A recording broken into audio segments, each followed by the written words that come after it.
Gracias, Javier, y gracias a los demás, a Marta y a Madu por vuestras exposiciones. Yo me voy a limitar, porque también considero que lo más interesante es que se abra un debate y que se anime un poco esto y no sea tan unilateral de contar. Me voy a limitar a señalar unas pocas líneas de nuestro informe reciente de hace apenas un par de meses,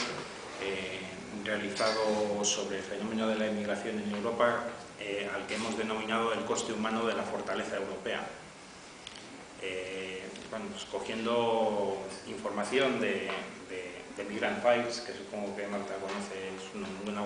una serie de periodistas que se dedican pues, precisamente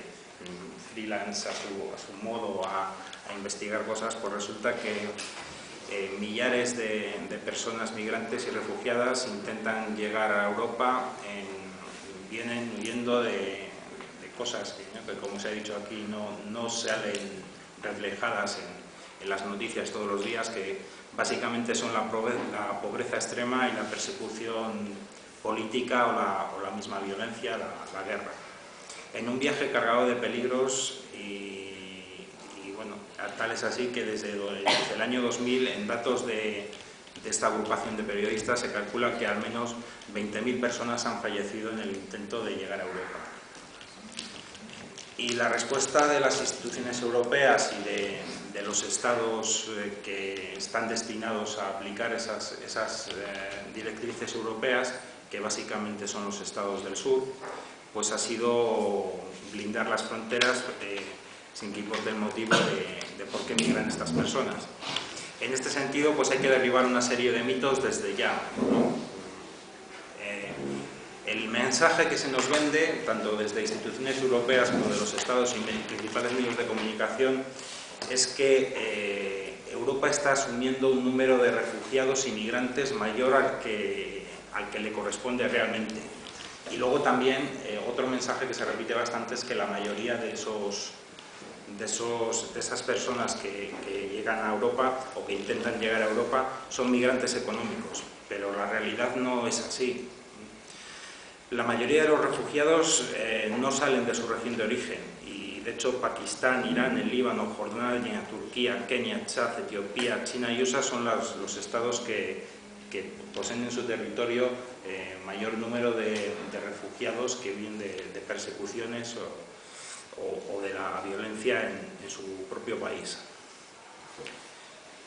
Desde el comienzo de la crisis de Siria han salido del país nada más y nada menos que 2,8 millones de personas, o sea, 2.800.000 personas, mientras que a finales de abril únicamente han llegado a Europa 96.000 en busca de protección, ¿no? Lo que nos da una perspectiva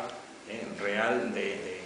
hasta qué punto estamos, como se nos vende, que ya estamos en el límite ya de recibir a refugiados.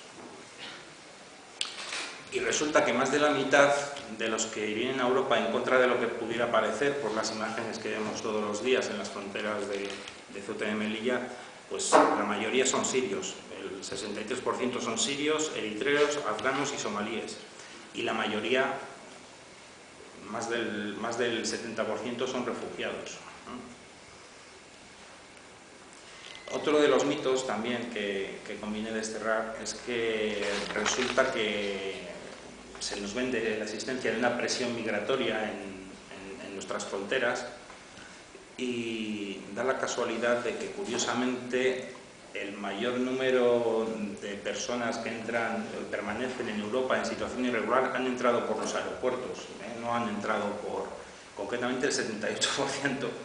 de las personas que se encuentran ahora mismo en territorio europeo en situación irregular han entrado por aeropuertos, no han entrado por las fronteras. Y actualmente, pues, en contra de lo que pudiera parecer también, nos ha recordado Marta ese titular del País, en el sentido de que más de 30.000 subsaharianos están esperando cruzar las fronteras, pues en contra de lo que pudiera parecer, resulta que hasta 2013 Bulgaria y Grecia se llevaban la palma como estados que recibían a refugiados. Como luego comentaré muy brevemente, pues por la acción de Frontex, de la Agencia Europea para el Control de las Fronteras, pues se ha disminuido, se ha trasladado a Italia y una parte mínima de la inmigración llega por España, ¿no? A Ceuta y Melilla.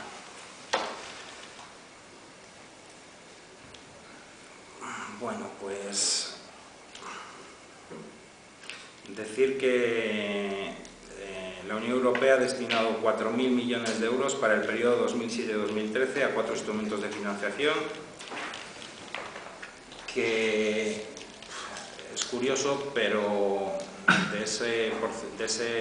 porcentaje solo el 17% de esa cantidad se destinó a las políticas de asilo y de acogida de refugiados, mientras que el resto se destinó a reforzar las fronteras en Europa. Y esa fue la razón, por ejemplo, de que en 2012 Grecia, o a través de Turquía en Grecia, solía ser el mayor país receptor de migrantes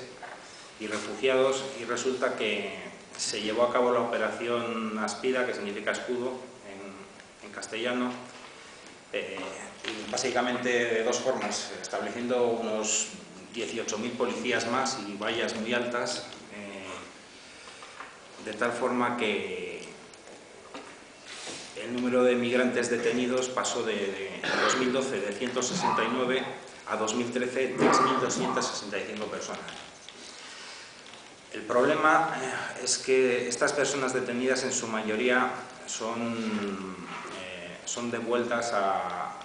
mediante acuerdos que tiene la Unión Europea, porque esa es otra de las formas, ¿no?, de tratar la migración, que es de alguna manera externalizar el control ya no solo a las fronteras, sino a países fronterizos del territorio de la Unión. Entonces, pues, nos encontramos en el caso concreto de Grecia o de Bulgaria.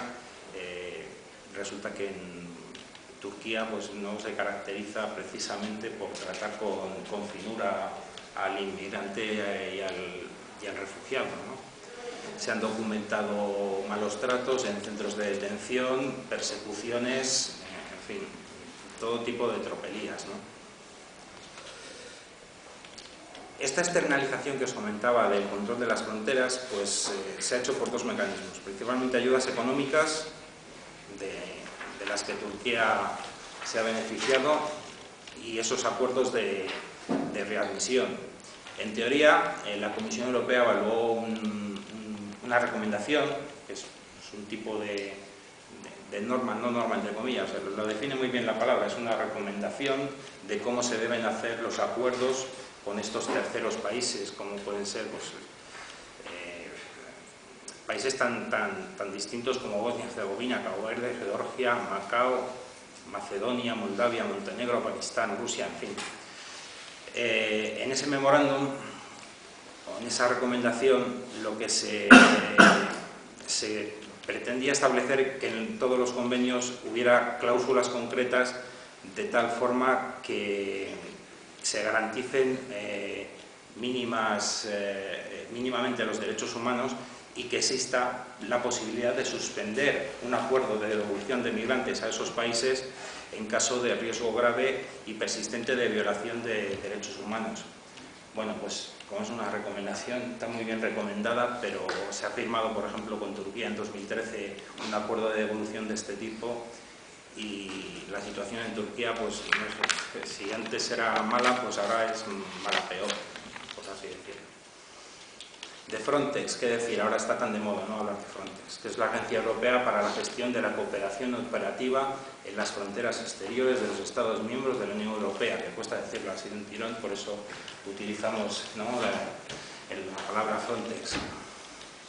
Pues el presupuesto de Frontex es de 89,2 millones de euros, lo que contrasta, ¿no?, nosotros con esta tradición que tenemos en Europa de defender los derechos humanos y tal, con el presupuesto de la Oficina Europea de Apoyo al Asilo, que para este año son 15,6 millones. Entonces, realmente parece que la apuesta está clara por cuál es la prioridad de las instituciones europeas. La función principal que tiene Frontex es coordinar operaciones conjuntas en los Estados miembros.